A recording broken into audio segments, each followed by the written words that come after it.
Bismillahirrahmanirrahim. Assalamualaikum warahmatullahi wabarakatuh.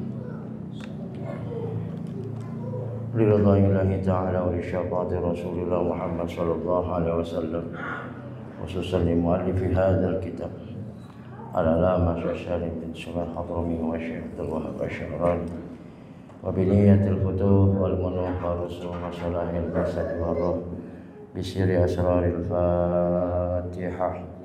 A'udzu billahi minasyaitonir rajim. Bismillahirrahmanirrahim. Alhamdulillahirabbil alamin arrahmanir rahim maliki yaumiddin. Iyyaka na'budu wa iyyaka nasta'in. Ihdinas siratal mustaqim. Siratal ladzina an'amta 'alaihim ghairil maghdubi 'alaihim waladdallin. Rabbighfir li wa liwalidayya wa lil mu'minina amin. Fatihah sekali lagi. Kita lihatkan untuk anak, cucu, keturunan kita. Semoga Allah jadikan anak, cucu, keturunan yang soleh solehah. Ya Allah, biar pada selamat dunia dan akhirat, biar bahagia dunia dan akhirat, biar pada mulia hidupnya dunia dan akhirat. Ala hadhihi niyyah wa li kulli niyyatin sholihah bi niyyatil qabul. Al-Fatihah. A'udzu billahi minasyaitonir rajim. Bismillahirrahmanirrahim. Alhamdulillahi rabbil alamin arrahmanir rahim maliki yaumiddin. Iyyaka na'budu wa iyyaka nasta'in. Ihdinas siratal mustaqim. Siratal ladzina an'amta 'alaihim ghairil maghdubi 'alaihim waladdallin. Rabbighfir li wa liwalidayya wa lil mu'minina amin. Fatihah sekali lagi. Kita niatkan mungkin di antara kita, di antara saudara kita, di antara jamaah kita masih ada yang diuji dengan satu penyakit. Semoga dengan keberkahan suratul Fatihah Allah angkat penyakitnya, Allah sehatkan badannya, Allah berikan kesehatan yang sempurna, dan kita semua senantiasa dipelihara kesehatannya oleh Allah untuk bekal ibadah kepada Allah Subhanahu wa taala. Ala hadhihi niyyah wa li kulli niyyatin shalihah bi niyyati syifal ajil was salamah. Al-Fatihah. A'udzu billahi minasyaitonir rajim. Bismillahirrahmanirrahim. Alhamdulillahirabbil alamin arrahmanir rahim maliki yaumiddin. Iyyaka na'budu wa iyyaka nasta'in. Ihdinas siratal mustaqim. Siratal ladzina an'amta 'alaihim ghairil maghdubi 'alaihim waladdallin. Rabbighfir li wa liwalidayya wa lil mu'minina amin. Bismillahirrahmanirrahim. Alladzi lam yalid wa lam yulad walam yakul lahu kufuwan ahad. Amma ba'du.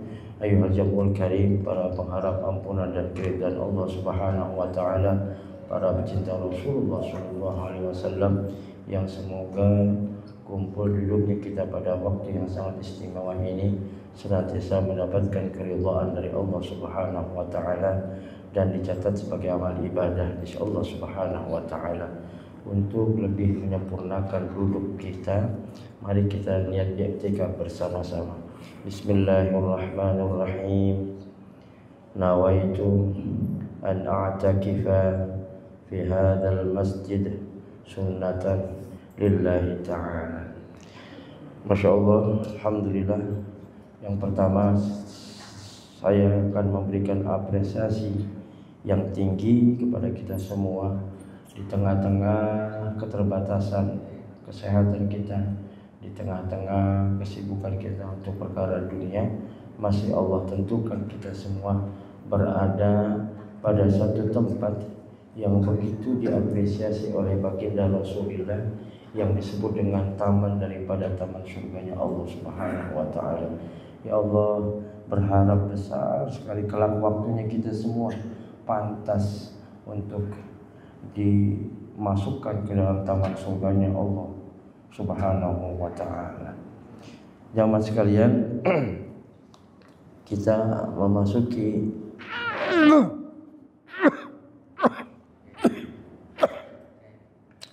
An-Najas. Bismillahirrahmanirrahim. Wa qala Syekhul Mu'allif rahimahullahu ta'ala wa dama nafa bihi wa bi barakati ulumihi wa bikum fid dharain amin. Qala radiyallahu ankum. An-najasatu thalathun mughallazatun wa mukhaffafatun wa mutawassitatun. bermula segala najis itu tiga.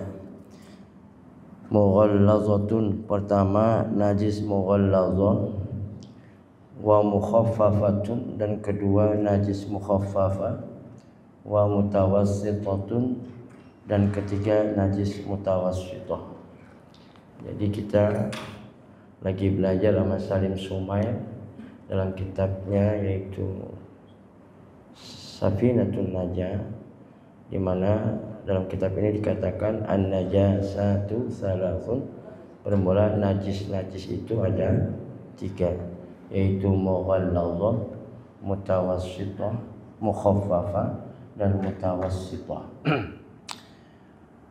Al-mughallazatu najasatul kalbi wal khinziri wa far'i ahadihima.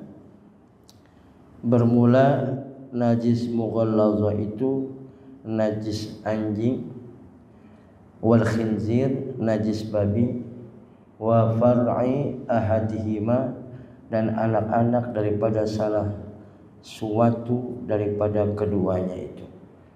Jadi yang dikategorikan najis mughallazah adalah najis seperti najis anjing, najis babi, atau yang telah beranak dari perkawinan silang di antara keduanya.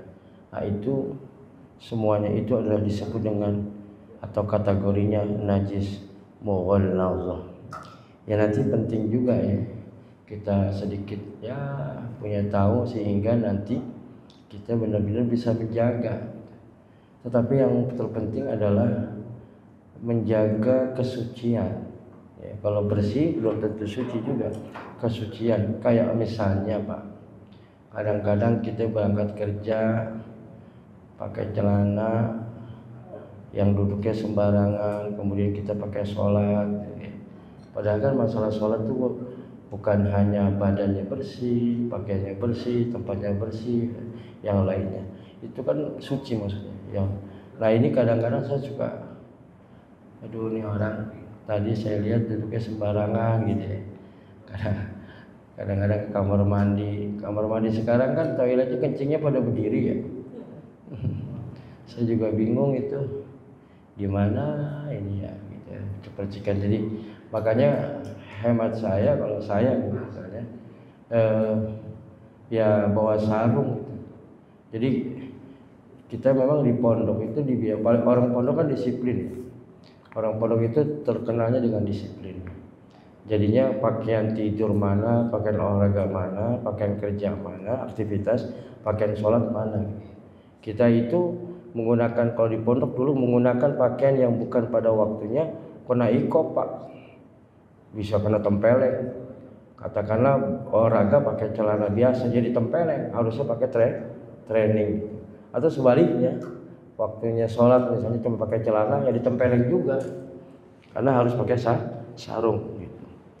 Makanya nanti ketahuan dari orang pakai sarung, ketahuan nih orang pondok apa bukan gitu, karena ada kode etiknya dalam sarung. Kalau orang yang nggak pakai, yang pondok asal ribet gitu, bantunya lah. Tapi kalau orang pondok ketahuan, oh ini orang pondok gitu. Ya, jadi disiplin orang pondok itu. Dan disiplinnya maksud gini, ada pakaian-pakaian yang memang khusus buat main, buat sholat. Karena coba-coba ente pakai training ke sholat, wah muka kita digamparin. Gitu. Jadi kalau sekarang aja, kalau dulu mah sehari-hari ya makanan pondok kita ya tempelengan. Gitu. Kalau tempeleng biasa. Kalau nggak pernah ditempeleng ya bukan santri namanya. istilah saya waktu itu. Keras Pak. Pelanggaran terberat bisa dikeluarkan itu nggak sholat jamaah. Ya, kalau kita mondok itu berat dan biayanya tinggi, biaya pondoknya tinggi, 10 kali lipat dari sekolah luar. Sekolah luar bayarannya cuma 100.000, kita bisa 1 juta. Belum yang lain-lain. Makanya berat kalau mondok. Dan otaknya jangan otak standar. Kalau otak standar nggak ada yang kuat. Rata-rata yang mondok itu yang nggak kuat yang otaknya standar. Karena berat pelajarannya berat. Kawan-kawan saya yang otak-otaknya standar gitu, yang nilai matematikanya 7, ya itu biasa nggak betah di pondok. Biasanya gitu. Kenapa? Berat gitu. Biasanya nggak kuat gitu. Nah itu kalau dulu yang nakal-nakal dipondokin, ya pasti kayak orang nakal di pondok nggak lama, 2 Paling top 3 tahun udah jago banget. Paling top 3 tahun. Enggak, dia kecerdasan yang harus didukung, biayanya, fisiknya harus oke, prima. Kemudian kecerdasannya itu harus juga standar. Kalau enggak bisa maksimal. Kenapa? Berat Pak. Pelajarannya lebih sulit. Kalau di luar kita belajar kimia, kok kita ini kimia, perubahan fisika, ngerti. Cuma begitu pelajaran yang lain bisa enggak? Ilmu hayat kita belajar, ilmu tabiat itu fisika, kimia kita belajar, alkimia, matematika kita belajar, misalnya. Maka teman-teman kita ya banyak gitu. Nah, cuman kadang-kadang pondok itu kurang dapat tempat, kurang dapat apresiasi. Padahal di situ penempaan yang luar biasa. Makanya kalau di pondok sama di militer ada istilah senioritas. Kita senior itu, apalagi saya itu kalau di Daruna aja pasti kenal semua angkatan. Nggak boleh enggak. Satu dia melanggar, semua angkatan marah sama dia. Itu jadi penting juga ya kita mendisiplinkan diri gitu sama anak-anak misalnya. Anak-anak saya nggak berani Pak, mondok semua, keluar pakai celana pendek nggak berani. Bukan bicara etika terlalu mulia, bicaranya dosa. Ini kadang-kadang maaf ya di tempat saya misalnya, udah keluar pakai celana pendek, cuman pakai peci haji kan kita bingung Pak. Pakai jilbab tapi pakai daster pendek kan bingung. Ini gimana sih ini? Ya ternyata begitu itu karena dia nggak tahu batasan aurat, makanya penting juga ngaji nih. Dia nggak tahu batasan aurat Pak. Sampai ada jamaah, bukan jamaah lah itu bukan kategori jamaah gitu, tetangga lah. Waktu arisan RT dulu ya, saya masih kira-kira 10 tahun yang lalu kan. Nanya Ustadz, sholat boleh nggak pakai celana pendek? Gitu. Ya Allah itu yang hadir pada ketawa. Cuman sedihnya saya, pertanyaan yang sangat mendasar di dalam Islam harus terlontar dari orang yang udah 65 tahun jadi orang Islam. Dan sarjana, berarti kan sekolah SD, SMP, SMA-nya kemana gitu. Walaupun seburuk-buruknya SD, seburuk-buruknya SMP, seburuk-buruknya SMA, masa iya sholat aja nggak diajarin tuh di pelajaran agama kan begitu. Kan saya juga sekolah, ada gitu. Itu gitu. Jadi nggak berani anak-anak kita itu pakai celana pendek di rumah. Bicaranya apa? Kalau bicara moral terlalu tinggi, itu bicaranya dosa, aurat. Kodong-kodong gitu ya. Ini apa? Ya, tapi lagi-lagi kalau ketika orang kaya pakai wah hebat, maklum gitu. Tapi kita, makanya kalau Ustadz itu bicaranya bukan lagi dosa nggak dosa, bicaranya pantas nggak pantas. Keluar pakai kain oblong, pakai baju oblong atau kaos oblong, atau kayak you can see apa kayak kaos kutang ya. Itu kan masih tertutup ya kalau laki-laki nih. Tapi dia misalnya Ustadz, pantas nggak Ustadz kayak begitu tuh? Beratnya orang yang dilakukan Ustadz udah mutlak kalau bicara halal haram, tapi bicaranya sudah bicara etika dan moral. Pantas nggak kayak begitu ngerokok sambil jalan? Saya insya Allah hampir nggak bisa ngerokok sambil jalan, karena bicaranya apa ya, adab dan sebagainya. Duduk aja. Jadi menghargai tempat. Ngaji aja Pak. Kita dulu di pondok nggak boleh ngaji sembarangan. Kita ini kadang-kadang nggak punya adab, ngaji pakai pakaian yang jelek. Ngaji tuh rapi, pakai minyak wangi, minimal kayak saya dah. Asik. Ini ngaji, bagaimana itu mau dapat ilmu yang berkah? Kenapa? Kita nggak bisa menghargai ini. Kita lagi ngaji nih, baca Qurannya pada jelek-jelek. Saya kalau Quran jelek ganti loh, nggak bisa beli di rumah gua deh. Mau Quran yang berapa? Beneran. Kita ganti-ganti Quran. Kenapa? Belajar mendisiplinkan diri. Nah ini yang dari kitab-kitab ini yang harus kita tarik itunya sebenarnya. Kalau cuma baca muqalah itu mah kecil, tapi tarik benang merahnya. Oh iya, kita disiplinkan. Kita mesti tahu tempat. Bagaimana Islam itu mesti rapi. Mau sholat harus berwudu dan sebagainya. Toleransi dengan yang sampingnya dan sebagainya. Itu Islam tuh. Dalam sholat kita saling menjaga, saling mentoleransi, merendahkan diri kita. Sujud itu bukan hanya itu. Sujud yang benar-benar sujud. Hakikat sujud adalah begitu sujud kita lepaskan merasa kita merasa pintar, kita lepaskan. Kita merasa soleh, kita lepaskan. Kita merasa alim. Itu hakikat sujud. Kalau cuma sujud dong semuanya sujud. Maka ada orang ahli ibadah tapi masya Allah susah tapi masuk neraka. Kenapa? Sujud dia dengan kesombongannya. Hakikat sujud itu lepaskan semuanya. Siapa kita, merasa bertitil kita, merasa soleh kita, merasa alim kita, merasa berkuasa kita, sujud, lepaskan itu semua. Itulah hakikat sujud sebenarnya. Baru bisa ngefek. Lepaskan itu semua. Ketika Allahu Akbar bertakbir, kita lepaskan semua kesombongan kita yang besar, yang berkuasa, yang mulia, yang agung. Allah. Ya Allah. Orang-orang yang soleh itu tawadu. Dia pandai mendengar, Pak. Ya, kita aja coba lihat di TV. Makanya di dalam Panca Indra, dalam Quran yang dijelaskan, yang pertama kali diciptakan itu pendengaran. Kenapa? Manusia itu paling sulit untuk mendengar. Hanya orang-orang yang punya kearifan hati yang pandai mendengar. Umumnya kita semua pengennya didengar, Pak. Orang di TV berdebat, coba deh. Padahal udah di moderator, tapi begitu. Kenapa? Memang watak kesombongan manusia adalah pengennya didengar, nggak mau mendengar. Penceramah tuh rata-rata begitu tuh. Penceramah 2, begitu selesai pulang aja dia. Alasannya ada acara. Kenapa? Sulit dia untuk mendengar nasihat, Pak. Makanya sebenarnya kalau orang-orang yang tingkat keilmuannya sudah arif, itu sulit dia untuk diundang ceramah. Dia ingin mendengar. Ciri kearifan orang, ketika ada orang berbicara, dia mau mendengarkan enggak? Itu menandakan dia punya kearifan yang luar biasa. Antum deh, Pak, lagi ngomong, ada orang juga ngomong sendiri. Bagaimana rasanya? Itulah Islam mengajarkan itu. Makanya kalau kita waktu diciptakan lahirkan itu pertama pendengaran. Kenapa? Kalau anak bayi enggak nangis, dibikin nangis. Nomor 1 ini, kalau sudah tidak pandai, enggak ngedengar, boleh jadi timnya bicara, boleh jadi ke semua-muanya tuh. Yang susah itu mendengar. Apalagi kalau dengar dengan hati dan sebagainya. Itu dia tuh. Jadi kearifan itu. Begitu Allah Akbar, lepaskan sujud, hakikatnya begini. Baju bukannya bagus tapi sucinya bagaimana kita tempatkan. Wad'u syaifi mahalihi, itu orang adil. Orang adil itu adalah wad'u syaifi mahalihi, bisa menempatkan sesuatu pada tempatnya. Waktu sholat gunakanlah baju waktu sholat. Kadang-kadang kita ingin terlihat bagus di depan masyarakat atau orang banyak. Ketika kita berkondangan, kita akan pilih baju yang paling terbaik. Tapi kita menghadap kepada Allah asal-asalan, Pak.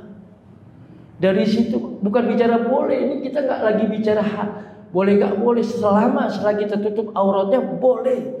Tapi ada etika dan moral dan akhlak di atas hukum. Itu yang Islam. Aurat kita secara umum laki-laki pusat sampai dengkul, lutut, antara itu. Kita sholat pakai kaos kutang, ya. Ada ya kaos kutang segini nih, kaos. Atau nggak pakai baju deh, tapi sarung kita menutupi pusat kita. Secara fikih sah nggak nih? Sah, tetapi secara moral dan etika bagaimana? Begitu Islam mengaturnya, Pak. Jadi ketahuan nih orang benar-benar apik, nggak menghargai, ingin menghadap Allah, sadar dia akan menghadap kepada Allah. Laporan harian, dia gunakan pakaian yang terbaik untuk sholat. Ini kagak kadang-kadang kita. Kalau ke undangan cari yang terbaik, kalau sholat sobek tuh baju apak lagi. Pakai minyak wangi. Tip. Yang pakai yang terbaik. Ya, kita nggak lagi bicara mahal-mahalan, tapi yang layak dan pantas secara etika. Itu aja standar ini. Kalau bicara fikih mah satu tutup aurat selesai. Buktinya kan nanti kalau lagi umroh bajunya kan terlihat juga kan. Boleh nggak? Boleh aja. Tapi kan itu dalam perlakuan khusus. Tapi di kita itu. Nah ini yang ditarik dari sini adalah seperti itu. Diatur, dirapi. Sandal buat ke kamar mandi. Sandal buat yang di dalam, sandal yang buat di luar. Ambil begitu, Pak. Ngatur. Kita di pondok begitu. Dididiknya begitu. Buat tidur. Coba-coba olahraga pakai sarung. Selesai itu dipanggil ke bagian keamanan atau bagian olahraga. Ditempelin kita. Kamu ini nggak bisa menempatkan sesuatu pada tempatnya. Nggak bisa disiplin. Olahraga maksudnya. Jadi kita jelas tuh pakaian buat olahraga, pakaian buat ini, waktunya hari ini pramuka, misal kasyaf dan sebagainya harus ada. Sampai seperti itu kita di dulu. Untuk apa ia berdisiplin? Ini kadang-kadang kita pergi kemana-mana ya. Pikirkankah itu bagaimana sholat kita nanti di jalan? Oh, bagaimana maaf ya pakaian dalam kita misalnya. Ketika kita buang air kecil, maka bawa sarung yang aman tuh. Ini enggak, pakai begitu. Kadang-kadang celananya kayak diinjek-injek ya. Kayaknya diinjek, duduk di mana-mana, sholat pakai baju itu. Ya Allah, bukan hanya gugur kewajiban sholatnya, tapi bagaimana kesempurnaan semuanya sholat. Sholat itu kan makanya kalimatnya aqoma, Pak. Bukan fa'ala. Aqoma itu mengandung 3 unsur, qabla, inda, wa ba'da. Sebelum, ketika, dan sesudah. Sebelum sholat bagaimana semuanya, pakaian-pakaian kita kerapihannya, sopnya bagaimana. Ketika sholat tawasud, jangan cepat, jangan lambat, bagaimana. Ketika udah sholat bagaimana nilai-nilai sholat diaplikasikan dalam. Makanya kalimatnya aqimus sholat. Karena kalimat aqoma itu mengandung itu, qabla, inda, wa ba'da. Sebelum, ketika, dan sesudah. Sholat kalau cuman ahli ibadah, makanya dalam Al-Quran ketika sholat udah sempurna, inna sholata tanha anil fasya, garansi dari Allah kagak bakalan orang yang sholat berbuat dosa besar. Garansi dari Allah, kalau ada orang sholat masih berbuat perbuatan keji dan munkar minal kabair dan dosa besar, berarti dia baru gugur kewajiban sholat, belum sejatinya sholat. Kita kebanyakan, kita aneh mas, baru sebatas menggugurkan kewajiban sholat, belum sehakikat-hakikatnya sholat. Itu gitu tuh. Garansi inna sholata tanha anil fasya wal munkar. Makanya kemarin yang dalam kitab Wasiatul Mustafa itu nasihat Rasul kepada Sayyidina Ali, 7 hal yang menyebabkan malaikat Jibril, kaliber Jibril pengen banget jadi manusia, di antaranya adalah as-shalawatul khamsu ma'al imam, sholat berjamaah. Sholat berjamaah itu kalau enggak sekelas keimanan wali, sampai puyuh buntut dah kalau kata orang Batak. Kagak bakalan bisa sholat berjamaah. Makanya kalau orang soleh kenapa? Pasti cerdas. Kenapa dia nggak soleh? Pasti nggak cerdas. Kalau Ki Guru benar juga itu, ada benarnya. Kenapa dia orang baik? Pasti cerdas. Hanya orang-orang soleh yang punya kecerdasan. Kenapa dia nggak soleh? Nggak cerdas. Mau dia bertitir kalau nggak soleh nggak cerdas. Kenapa? Agama hanya berlaku bagi orang-orang cerdas. La dina liman la aqla lahu. Nggak berlaku agama bagi orang yang tidak punya akal. Sederhananya, sholat sendiri 1, sholat berjamaah 2. Kalau dia cerdas, pasti dia ngambil sholat jamaah. Kenapa sendiri? Karena nggak cerdas, Pak. Nggak usah lagi bicara secara logika nih, orang-orang yang berbicaranya selalu ukuran logika. Begitu. Makanya kalau orang-orang yang benar-benar menggunakan logikanya, nggak ada lagi Islam is the best, Islam is makul, Islam is logic, dibilang begitu. Makanya ada dalam Al-Quran, kabura maqtan indallah an taqulu, dosa besar ente ngomong kagak. Ini Ustadz hati-hati, ngomong doang kerjain kagak. Masya Allah, jadi hati-hati ya. Mudah-mudahan Allah jagain kita ya, Allah berbimbing hati kita biar nikmat ibadah. Saya suka bilang sama jamaah di rumah, hati-hati ketika kok kita mau berat ibadah, mau berat, kok ibadah kayaknya susah aja. Jangan-jangan ada darah-darah kita yang tercampur dengan yang haram, Pak. Hati-hati. Maka bahasa yang harus dihindari tapi ngeri. Boro-boro yang apa? Yang halal ya, yang haram aja susah. Bahasanya tuh ngeri banget deh. Jangankan yang halal, yang haram aja susah Ustaz sekarang. Ya Allah. Ngeri kita, belum ada riswah, sogok menyogok, istilah tempat basah, tempat basah. Wah, ini mah tempatnya becek. Maksudnya gimana? Padahal sama-sama, ya cuma beda posisi doang. Oh, dia mah enak, walaupun sama gue pangkatnya, jabatannya, tapi posisinya di tempat yang becek. Ternyata banyak siluman-siluman kalau kata mereka gitu. Ya Allah, dipikir hidup cuman sesaat di alam dunia ya. Padahal hidup di dunia ini kita lagi menanam. Mau lihat hasil baiknya kita, amal soleh kita, mau lihat sholat kita, puasa kita, mau lihat berbagai sedekah kita dan sebagainya. Nanti ba'dal maut kalau dia meninggal. Makanya paling ngeri kalau ibadah dikaitkan dengan ekonomi. Akhirnya orang bilang, gua sholat kok masih susah, mendingan dia nggak sholat. Oh ya Allah, segitu materialistisnya dalam memandang aktivitas kesolehan agama. Nggak begitu cara pandangnya.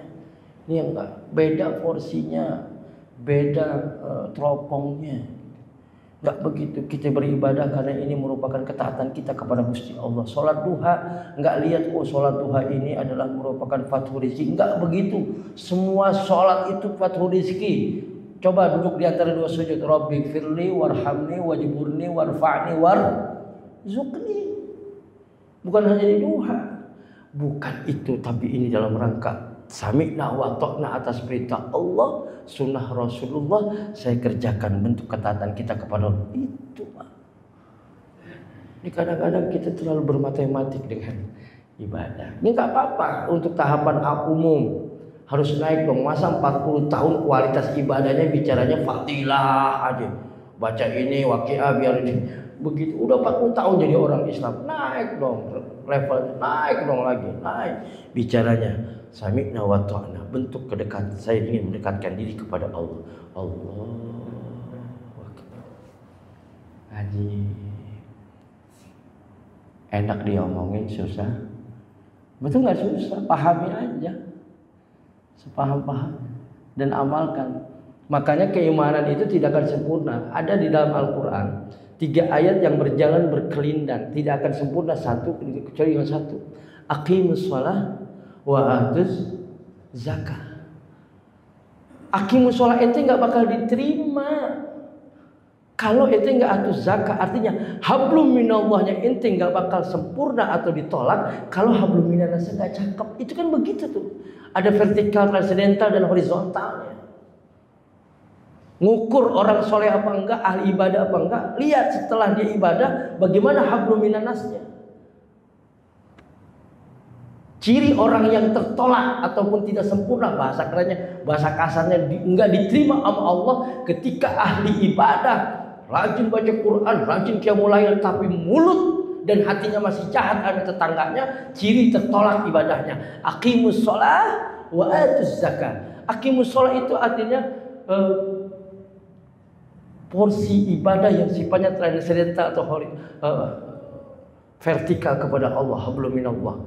Aktuz zakah adalah merupakan referensi simbolik daripada hablum minannas. Aqimus shalah pasti ada aktuz zakah.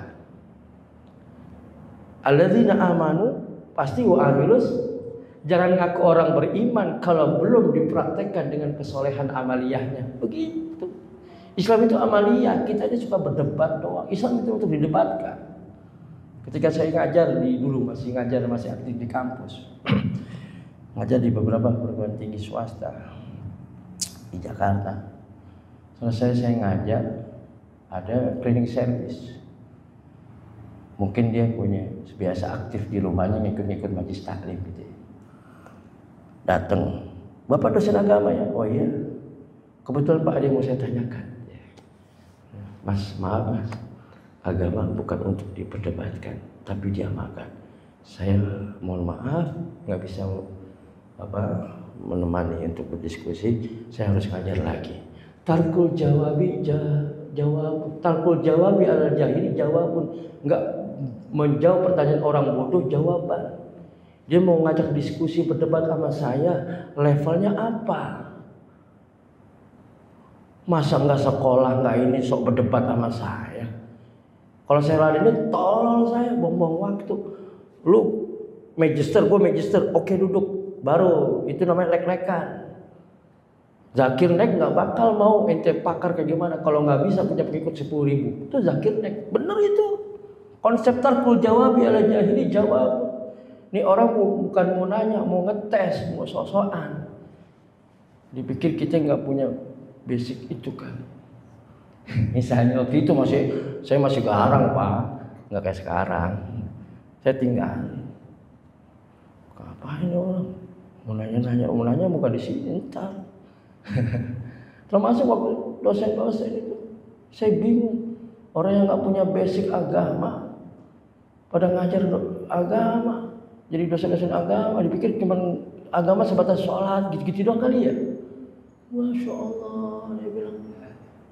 Itu silabus saya yang bikin, kurikulum materi dari tatap 1 sampai saya nggak bikin, soal saya nggak bikin karena saya penanggung jawab di waktu itu. Ada dosen agama, backgroundnya bukan agama, pakai nyala-nyalain silabus, anak colek aja, gue kesinggung juga karya gue dicolek-colek sama orang yang nggak sekolah agama, kan sakit hati gitu Pak, sama orang komputer. Kalau Windows lu boleh ngomong di situ, jaringan lu boleh ngomong gitu, Visual Basic lu boleh ngomong begitu, lempengan kaidah-kaidah, lempengan gua kan profesionalisme kita menganutnya. Ekonom ngomong tentang ekonomi, teknokrat tentang hukum orang hukum, agama ya orang agama. Jadi rusaknya kita orang-orang yang bukan basicnya mengerti agama, ngomong agama. Agama seperti kembang api yang memercikan kemana saja. Yang ada kita centang perenang dalam kebodohan, perdebatan, kesesatan dan sebagainya. Cuma masalah takbiratul ihram aja orang pada berantem, nggak tegur sapa. Saking miskinnya pengetahuan sehingga melahirkan ketidaksolehannya. Kalau orang-orang yang ngerti mah nggak berdebat. Yang kerocok-kerocok nih yang kagak ngerti. Yang rata-rata begitu, rata-rata yang pada ini. Masya Allah itu. Saya tanya aja gini, Mas, sholat apa hukumnya? Dibilang wajib. Emang ada dalilnya? Ada Pak. Apaan? Aqimus sholat. Terjemahin saya bilang. Tegakkan sholat. Ada nggak kata-kata wajib di situ? Enggak ada sih Pak. Ente bilang jadi sholat hukumnya wajib. Tahu dari mana sholat hukumnya wajib? Diem. Tuh. Karena nggak ngerti bagaimana cara istinbatul hukum. Kayak hadis jadi sahih, hasan, dhaif, maudhu misalnya. Ini kan ada sekolahannya Pak, Fakultas Usulin jurusan hadis. Nggak sembarangan. Kenapa bisa jadi sahih? Tahu nggak ente hadis sahih? Tahu nggak hadis marfu? Tahu nggak hadis mauquf? Tahu nggak hadis maktu? Tahu nggak matan? Tahu nggak sanad? Tahu nggak? Tahu nggak cara istinbat hukum dia? Ada hadis an-nazafatu, misalnya man shoma ramadhana imanan, keluarkan hukumnya jadi sahih, hasan, dhaif, maudhu. Indah apa dalam perspektif apa dipandang jadi sahih? Itu sekolahnya lama Pak, 6 tahun pondok hakikat. Wallah kagak bisa dia takhid hadis. 6 tahun pondok. Nggak bisa kalau nggak main spesialisnya. Sarjana agama itu dokter umum. Nggak bisa semuanya deh. Untuk membongkar itu semua. Maka saking nggak adanya dibikinlah Majelis Ulama Indonesia.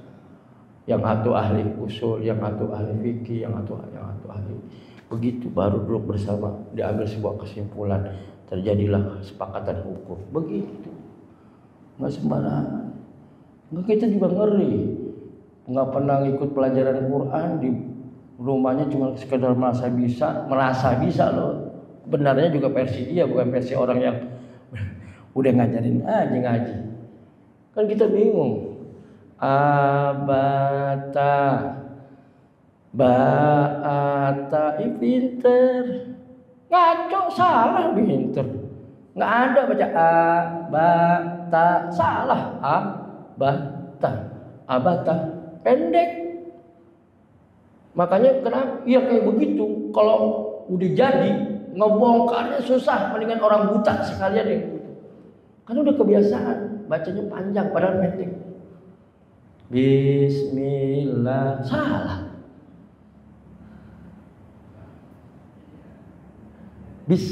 Masa bis gitu. Wabarakatuh,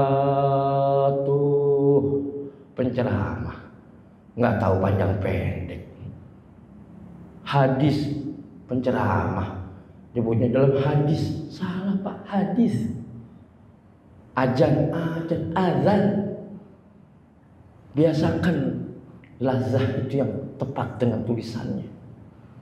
Banyak penyelenggaraan di dalam hadis nyebutnya hadis, bukannya hadis. Sasaw walisasna minal muslimu sasaw walisa wa barakatuh. Nggak ngaji Pak. Kalau ngaji nggak mungkin kayak begitu. Dia nggak tahu matobi berapa ketuk, nggak tahu bait matobi, mat jais, mat wajib. Gak tahu. Saking gak tahunya begitu salamnya. Tapi kamu jangan salam salah dijawab, diem. Kok nggak jawab? Ustaz salah salamnya begitu tembak. Jangan. Ntar kasihan tuh Ustaz. Masya Allah. Jadi biar kita dibimbing sama Allah ya, hatinya biar pada bersih gitu. Jadi yang doa yang sering kita panjatkan, Allahumma arinal haqqa warzuqna tiba'ah wa arinal batila, itu kan cakep doa. Artinya kalau kita minta dipetunjukkan yang benar itu benar, karena ada orang yang menerima kebenaran, melihat kebenaran, justru yang keluar keburukan. Itu tanda ada konslet di hati kita. Melihat orang rajin ibadah begini, kan bagus itu. Yang ada, dia mah biasa, pengen jadi pengurus, begitu. Ya Allah, jangan sampai kayak begitu. Jangan sampai gitu. Coba itu, makanya istilah Abah Uci gimana ya, dulu kita diomelin gitu. Ada toriko gak usah ikut.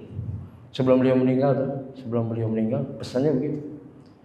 Jangan ikutan torikotan. Ulah bahasa dia ulah, bahasa Inggris ngomong dia. Jangan ikut torikotan.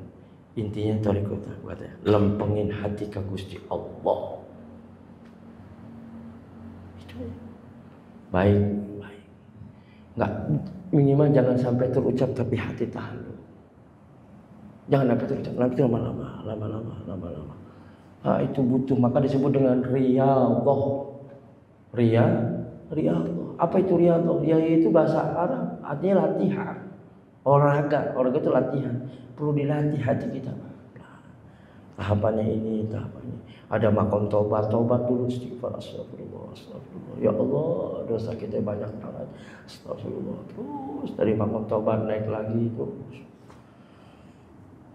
Mudah-mudahan Allah bimbing hati kita biar nikmat ibadah ya Pak.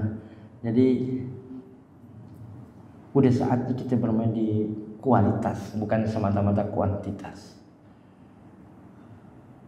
Dulu ulama dulu wirid ini baca sekian. Tapi sebenarnya cukup, ya Allah. Ini orang minta doa sama saya. Sakit, jangan permalukan saya, Allah. Tolong dengan kebaikan Fatihah sembuhin orang itu. Fatihah itu asli.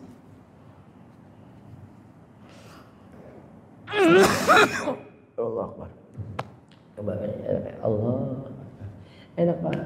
Enggak merasa alim, enggak merasa ini, enggak ada di situ kesombongan, enggak ada. La yadkhulul jannah man kana fi qalbihi khardalatun minal kibr.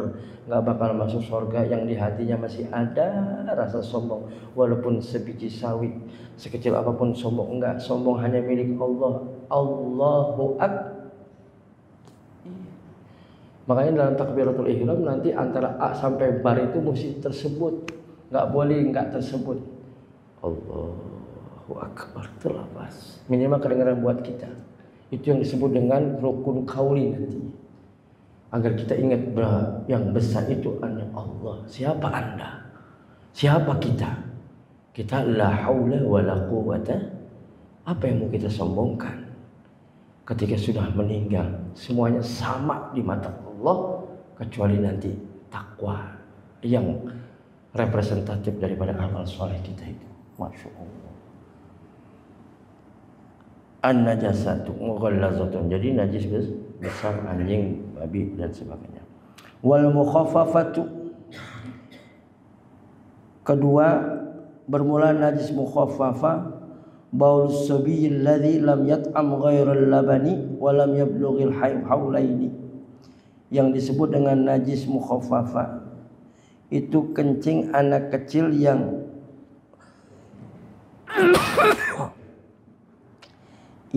tiada mencapai ia sobi akan makanan lainnya daripada susu dan belum capai umurnya 2 tahun. Yang disebut najis mukhaffafah kencing anak bayi. 1, batasannya adalah umur, belum 2 tahun tuh bayi. 2 tahunnya bukan Masehi tapi 2 tahunnya adalah Hijriah. Yang kedua, hanya minum susu. Susu itu kan maaf yang saya tahu antara payudara kanan dan kiri kan ada yang satu sifatnya minuman, yang satu sifatnya adalah makanan, katanya begitu. Nah, yang hanya konsumsinya itu bayi adalah susu aja. Jadi kalau ada bayi yang umurnya belum sampai 2 tahun, kemudian hanya konsumsi susu, maka kencing itu bayi disebut dengan najis mukhaffafah, yaitu najis ringan. Tapi kalau anaknya belum 2 tahun, tapi sudah pisang dan sebagainya gitu, maka itu enggak disebut dengan mukhaffafah, kencing dari dia. Atau enggak melakukan apa-apa, cuma sampai umur sudah 2 tahun, tetap dia adalah najisnya bukan mukhaffafah. Yang ketiga, wal mutawassithah sairun najasat. Dan najis bermula najis mutawassithah, yaitu selainnya najis mughalazah dan mukhaffafah. Selain najis mughalazah dan selain kategori najis mukhaffafah, maka itu disebut dengan najis mutawassithah atau najis tengah-tengah gitu. Nah, baru kita akan bicara al-mughallazatu tathuru bi ghasliha sab'an ba'da izalati 'ainiha ihdahunna biturabin. Bermula najis mughallazah itu suci ia dengan basuhnya 7 kali sesudah hilang zatnya. Bermula salah suatu daripadanya itu dengan debu tanah. Jadi cara mensucikan najis mughallazah itu dengan 7 basuhan dengan air. Salah satunya di antara 7 basuhan itu menggunakan tanah. Kalau kita terkena najis daripada najis mughallazah, cara mensucikannya seperti itu. Tapi dengan catatan hilangkan dulu, maaf misalnya kena kotoran anjing atau cairan anjing, maka dihilangkan dulu. Setelah dihilangkan baru kita sucikan dengan 7 kali basuhan. Di antara basuhan itu adalah dengan menggunakan tanah. Wal mukhaffafatu tathuru bi rasyil ma' 'alaiha ma'al ghalabati wa izalati 'ainiha. Kalau najis mukhaffafah sucinya itu bi rasyil ma'. Kita punya bayi baru nyusu, umurnya baru 1,5 tahun. Baru cuma nyusu doang. Kemudian maaf dia buang air kecil, kita kena ompolnya. Maka misalnya di sini, maka cukup bi rasyil ma', ambil air percikan seputar yang ada itu cara mensucikannya. Wal mutawassithah tanqasimu ila qismaini. Ini yang menarik nih, yang banyak perdebatan nanti insyaallah kita akan bahas itu di najis mutawassithah. Wal mutawassithatu tanqasimu ila qismaini ainiyatun wa hukmiyatun.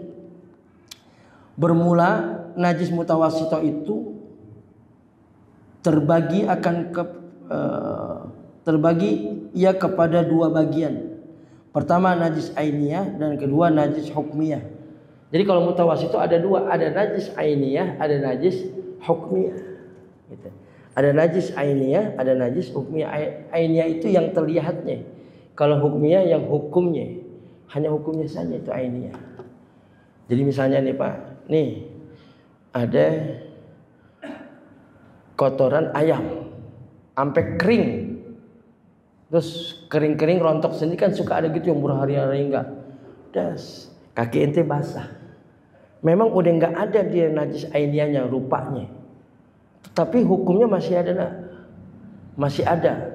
Maka itu disebut dengan hukmiyah, kita nginjek jadi najis. Kayak anak kecil kencing di situ, ente pel, hilang nggak najisnya? Hilang. Nah ainiyahnya itu hilang. Tapi hukumnya masih najis nggak? Masih najis. Itu disebut najis hukmiyah. Berarti harus disucikan. Cara mensucikannya ada nantinya. Jadi bukan dipel begitu. Ente pel itu ke sono-sono, ruangan jadi najis semua itu. Begitu ente wudu kaki basah, naik ke sejadah, najis semuanya itu. Caranya nggak begitu. menghilangkannya. Yang kayak kemarin mencuci tuh, kalau pakaian ada najisnya, 2 sucikan dulu baru bersihkan. Sama itu. Kencing di situ, dielap, hilang kan? Udah kan? Kayaknya bersih. Kemudian dipel pakai wipol kemana-mana. Jadi semuanya. Enggak begitu caranya. Nah itu ada najis ainiyah, ada najis hukmiyah. Insyaallah nanti kita akan coba sedikit berdiskusi tentang itu bersama-sama dalam kitab Safinatun Najah. Apa itu najis ainiyah, apa hukmiyah, bagaimana cara mensucikannya, insyaallah. Wallahu a'lam bishawab. Terima kasih, mohon maaf. Assalamualaikum warahmatullahi wabarakatuh. فبأي آلاء ربكما تكذبان